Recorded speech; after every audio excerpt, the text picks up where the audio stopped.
Good evening and welcome to Rebels Radio latest interview. I'm joined by Joint Manager Neil Baker. How are you, Neil? Very well, John. Very well. Good. Looking forward to Saturday's game away at Banbury. Looking forward to it? Yeah, absolutely. A little bit unknown, if I'm honest, as to what Banbury will be like. I was hoping to get up to watch them against Hitchin, but I was unable to. They were here watching us on the Tuesday night game. Yes, I'm led to believe. They've been pretty much put together recently since the new manager's come in and the old manager's gone. So I think there'll be a very different side to what we played earlier on in the season. They've had some unbelievable results. I mean, they drew with St Neots at home. They beat Dunstable away, which is it's a great result to win 3-2 there. They've lost 3 on the bounce since then. So I think it's going to be very much an unknown. We had a report back from them against when they played Cambridge City, and the guy who went to watch them, was really impressed with them. Thought they were a very good side. So the fact that they're near the bottom doesn't really count for much because they lost their first 7 games on the bounce. With the manager who's no longer there and a team that's pretty much no longer there. Yeah, it was a hard game earlier in the season. A tough fought 2-1 victory at Holloway's. And what's the latest squad position after training tonight? Well, we're pretty hopeful. Guy Hollis will be available for the weekend, and also Adrian Sear. I think it might still be a little bit too soon for Johnny Dyer. He got a tremendous whack against Redditch, and even up until Tuesday night he was still limping on it. So I think Saturday might come too soon, but you never know. What's the energy like in the camp at the moment? Obviously, off the back of a decent second half performance at Cambridge, obviously a strong victory against against Hereford the other night. Yeah, I think in general, when you get a win and or a couple of good results on the bounce, it gives everyone confidence. Sometimes it gives you a little bit too much confidence and false confidence, and all of a sudden you start thinking, oh, if only we can do this and do that, and you can sometimes get carried away with yourself. And I don't think myself and John are going to do that. We know. I think it's been shown already this season that every game is a really tough game. There's no gimmies. There's no games where you're just going to turn up and just walk all over the other side. So obviously we'd like to get on a winning run like we did a few weeks back where we won 3 on the bounce, because in this league if you can go and win 3 or 4 on the bounce, it shoots you right up the table, because at the moment everyone's beating everyone. So we'd obviously love to go and beat Banbury, but we know it won't be difficult. I don't think the pitch will be one of the better pitches that we'll play on, just from what I've seen. They're a side who sort of looking to impress and pick up points because they need them. Looking at our squad, obviously on Tuesday night you managed to name an unchanged team for the first time in quite a while. Yeah. You mentioned in the interview we did earlier in the week that it may be that you give Ben Edwards a bit of a rest. He can't necessarily, his fitness can't cope with those 3 games in short succession. Well, he did 3 games in 7 days, and that's a lot for Ben, because where Ben struggled, he's 34, and whilst that's not massively old, the way he plays his game, he gets around, he throws himself into tackles and whatever else, and he just sometimes feels his groin a little bit, his hip, so we have to we've got to manage him really. I mean, the beauty with Ben is he's obviously on our coaching staff, so he's not one of those lads who's going to be precious and I've got to play X amount of games this season. He's quite happy sort of filling in, playing when he needs to, and I think the last 3 games have proved that he can not play for 5 or 6 months and come in and do a job for us, and that's a pretty invaluable person to have around the squad. But I don't think he'll be involved Saturday. I think we'll give him a complete rest. With his hip and back and groin in mind, really. He won't train. Oh, he didn't train tonight, and as I say, he won't he won't be involved, I don't think, on Saturday. And what's the latest with Jeffries? I mean, there seems to have been a little bit of confusion since the signing. You know, why has he come to Slough? What's the reasons? Is it fitness? Yet he was playing every game for his old team.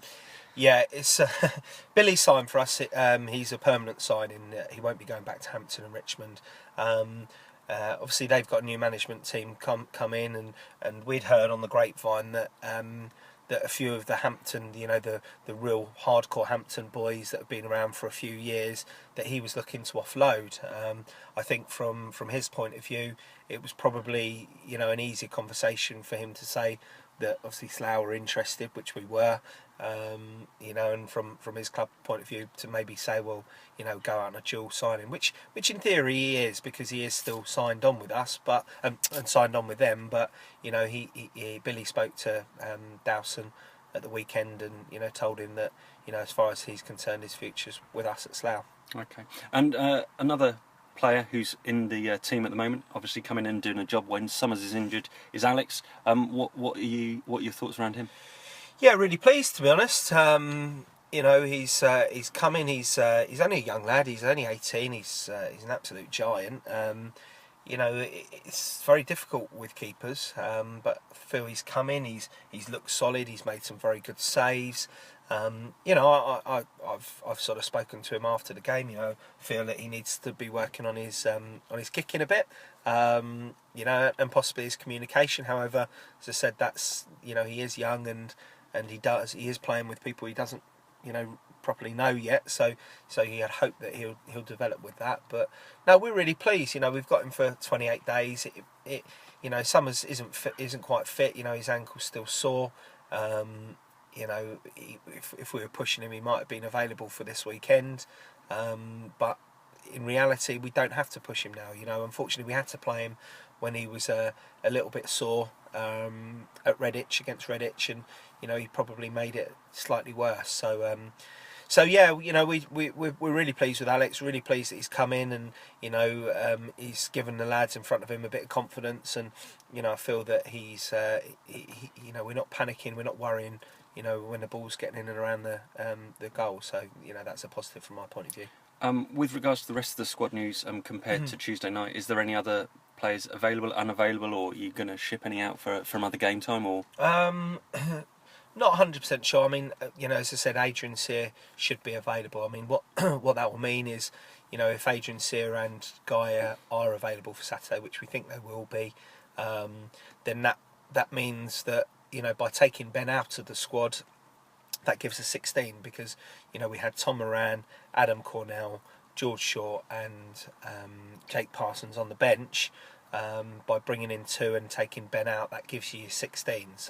So we should be a strong 16, probably the strongest 16 that we've had for a very long time. That's great news, isn't it? Well, it is. It is good news for us. I mean, we've been harping on about injuries and whatever else, and just because we've won a game, it doesn't change the fact that we have been very unlucky with injuries. But if we can sort of get those boys back in, maybe Johnny the following week, then we ain't too. There aren't really any other injuries other than Summers and the 2 long-termers. And you can't really talk about the long-termers. Yeah, but how is the long-termers going on? I mean, obviously Warren aside, with Fowler particularly, I know he's getting more excited. He's getting involved, getting in around the balls a little bit. What's the latest with him? Yeah, I mean, obviously Warren's.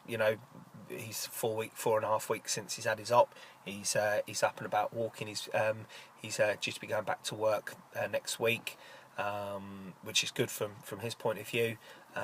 He's obviously limping and whatever else, but we know he's out for the season. Whereas Fowler, he has been tremendous with the way he's worked on getting himself fit. He actually had his first slight setback at training on Thursday night. He was involved in all the keep ball. He wasn't being tackled, but all the movements he was doing were football related. As far as we're concerned, he could have been playing in a game. And he had a slight tweak of his hamstring, because obviously where the graft has been taken from his hamstring, that might be a little bit susceptible. And because he's gone from doing nothing to doing quite a bit in sort of 5-6 days, he just had a little tweak, and I think that just reined him in a little bit, because he's been so positive and thinking, well, maybe I could come back a little bit sooner, and at the end of the day we can't afford to rush him, and we've got to listen to what the doctors and the surgeons say, and if that means it's January that he's back, then so be it, and we want to make sure that he's properly fit and can come back into the squad. Yeah, and the other person who we can talk about from afar is obviously Rummy's on his way back shortly. Yeah, Rummy comes back on the 16th of November, which is a Sunday. So in between now and then, he only misses 3 league games. He'll come straight back into the squad. Now, the situation with Rummy is there's an outside chance he might be going to New Zealand. He's been sort of offered a professional deal over there, and that might be a sort of a year thing. We're not sure what the situation is. However, even if it's just for 6, 7, 8 weeks, we will take Rummy. It's no different than having a lone player, but it's somebody with great quality who can play in a number of positions. It might be that the New Zealand thing doesn't come off, and we'll have him to at least sort of mid-March again. Whether he's going back to America, we don't know. It's always a little bit up in the air with Rummy, but we're quite happy to sort of go on that basis and take him and use him for the period that we can use him for. So yeah, I'm sure all the Rebels supporters will look forward to hopefully seeing him back in the amber shirt at Holloway soon. Moving on to Saturday, obviously we've talked about Banbury and what a challenge they'll be, a bit unknown but difficult to beat. What are your hopes for the game from a Slough perspective? Well, obviously hopes for 3 points. If it's one, is it the end of the world? No, not at all. I mean, as I said, you go in. Listen, as a manager and as a player, I think you go into every game wanting to win the game, and anything other than win is a slight disappointment. They'll be the same, and we're the same. We want to win the game. We'll go there to win the game. But we know we'll have to work hard. What we need to do is try and get the same work rate and energy like we did against Hereford, and Corby and Truro. Those are the types of games where we've really dug in, we've worked hard as a team, as a unit, and that's what we need to do, week in, week out. And it's very difficult to replicate week in, week out. But we'll try and do it. We'll try and set them up to do that, and and as I said, so the hopes are for 3 points, but time will tell. Well, we'll look forward to carrying on with that journey and finding out what time will give us on Saturday afternoon. Best of luck from all here and all Rebels fans wherever they may be, and we'll speak to you next week. Lovely. Cheers, John. Cheers.